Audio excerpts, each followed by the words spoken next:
गीता का पहला अध्याय।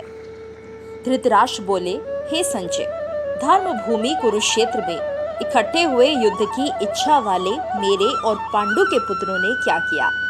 इस पर संजय बोले, उस समय राजा दुर्योधन ने व्यूह रचना युक्त पांडवों की सेना को देखकर और द्रोणाचार्य के पास जाकर ये वचन कहा, हे आचार्य, आपके बुद्धिमान शिष्य द्रुपद पुत्र धृष्टद्युम्न द्वारा व्यूहाकार खड़ी की हुई पांडुपुत्रों की इस बड़ी भारी सेना को देखिए। इस सेना में बड़े बड़े धनुष वाले युद्ध में भीम और अर्जुन के समान बहुत से शूरवीर हैं, जैसे सात्यकी और विराट तथा महारथी राजा द्रुपद और धृष्टकेतु, चेकितान तथा बलवान काशीराज, पुरुजित, कुंती भोज और मनुष्य में श्रेष्ठ शैव्य और पराक्रमी युद्धामन्यु तथा बलवान उत्तमौजा सुभद्रा पुत्र अभिमन्यु और द्रौपदी के 5 पुत्र, ये सभी महारथी हैं। हे ब्राह्मण श्रेष्ठ, हमारे पक्ष में भी जो प्रधान हैं, उनको आप समझ लीजिए।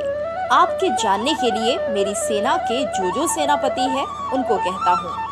एक तो स्वयं आप और पितामह भीष्म तथा कर्ण और संग्राम विजय कृपाचार्य तथा वैसे ही अश्वत्थामा, विकर्ण और सोमदत्त का पुत्र भूरिश्रवा तथा और भी बहुत से शूरवीर अनेक प्रकार के शस्त्र अस्त्रों से युक्त मेरे लिए जीवन की आशा को त्यागने वाले सब के सब युद्ध में चतुर हैं।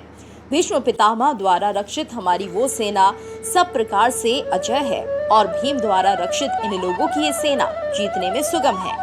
इसलिए सब मोर्चों पर अपनी अपनी जगह स्थित रहते हुए आप लोग सब के सभी निसंदेह भीष्म पितामह की सब ओर से रक्षा करें।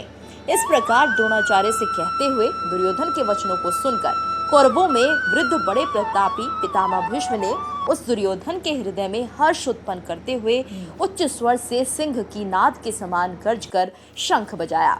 उसके उपरांत शंख और नगाड़े तथा ढोल, मृदंग और नृसिंहादि बाजे एक साथ ही बजे। उनका वो शब्द बड़ा भयंकर हुआ। उसके अनंतर सफेद घोड़ों से युक्त उत्तम रथ में बैठे हुए श्री कृष्ण महाराज और अर्जुन ने भी अलौकिक शंख बजाए। उनमें श्री कृष्ण महाराज ने पांचजन्य नामक शंख और अर्जुन ने देवदत्त नामक शंख बजाया। भयानक कर्म वाले भीमसेन ने पौंड्रक नामक महाशंख बजाया। कुंती पुत्र राजा युधिष्ठिर ने अनंत विजय नामक शंख और नकुल तथा सहदेव ने सुघोष और मणिपुष्पक नाम वाले शंख बजाए। शेष धनुष वाले काशीराज और महारथी शिखंडी और धृष्टद्युम्न तथा राजा विराट और अजय सात्यकी तथा राजा द्रुपद और द्रौपदी के 5 पुत्र और बड़ी भुजा वाले सुभद्रा पुत्र अभिमन्यु, इन सब ने हे राजन अलग अलग शंख बजाए और उस भयानक शब्द ने आकाश और पृथ्वी को भी शब्दायमान करते हुए धृतराष्ट्र पुत्रों के हृदय विदीर्ण कर दिए। हे राजन, उसके उपरांत कपिध्वज अर्जुन ने खड़े हुए धृतराष्ट्र पुत्रों को देखकर उस शस्त्र चलने की तैयारी के समय धनुष उठाकर ऋषिकेश श्री कृष्ण महाराज से ये वचन कहा, हे अच्युत, मेरे रथ को दोनों सेनाओं के बीच में खड़ा करिए। जब तक मैं इस स्थिर हुए युद्ध की कामना वालों को अच्छे प्रकार देख लूं कि इस युद्ध रूप व्यापार में मुझे किन किन के साथ युद्ध करना योग्य है। दुर्बुद्धि दुर्योधन का युद्ध में कल्याण चाहने वाले जो ये राजा लोग इस सेना में आए हैं, उन युद्ध करने वालों को मैं देखूंगा।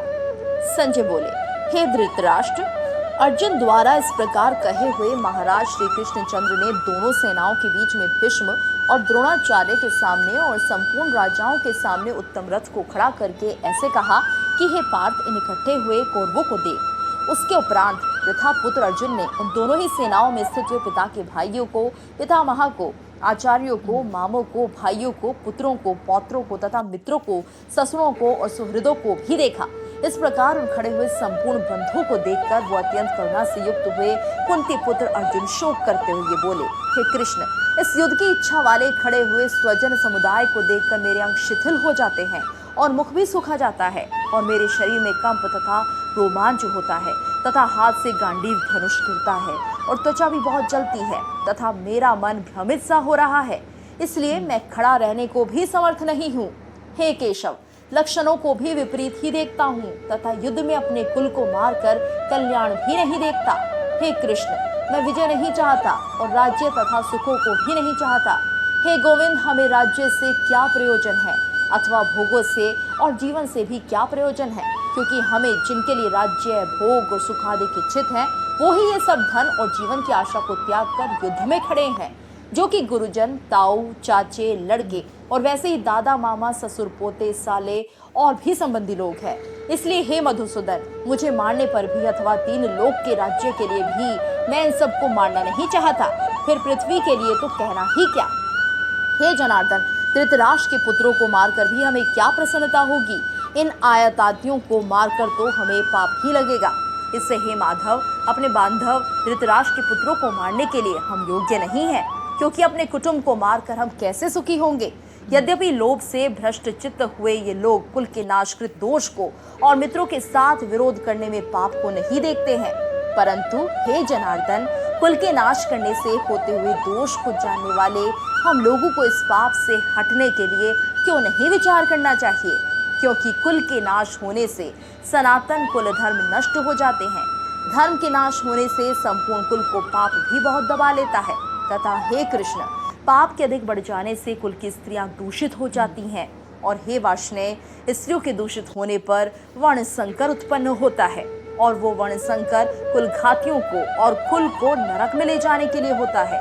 लोप हुई पिंड और जल की क्रिया वाले इनके पितरलोक भी गिर जाते हैं, और इन वर्ण संकर कारक दोषों से कुल घातियों के सनातन कुल धर्म और जाति धर्म नष्ट हो जाते हैं। तथा हे जनार्दन, नष्ट हुए कुल धर्म वाले मनुष्यों का अनंत काल तक नरक में वास होता है, ऐसा हमने सुना है। ओहो, शोक है कि हम लोग बुद्धिमान होकर भी महान पाप करने को तैयार हुए हैं, जो कि राज्य और सुख के लोभ से अपने कुल को मारने के लिए उद्यत हुए हैं। यदि मुझ शस्त्र रहित ना सामना करने वाले को शस्त्रधारी धृतराष्ट्र के पुत्र रण में मारे तो वो मारना भी मेरे लिए अति कल्याणकारक होगा। संजय बोले। रणभूमि में शोक से उद्विग्न मन वाले अर्जुन इस प्रकार कहकर बाण सहित धनुष को त्याग कर रथ के पिछले भाग में बैठ गए। जय श्री कृष्ण।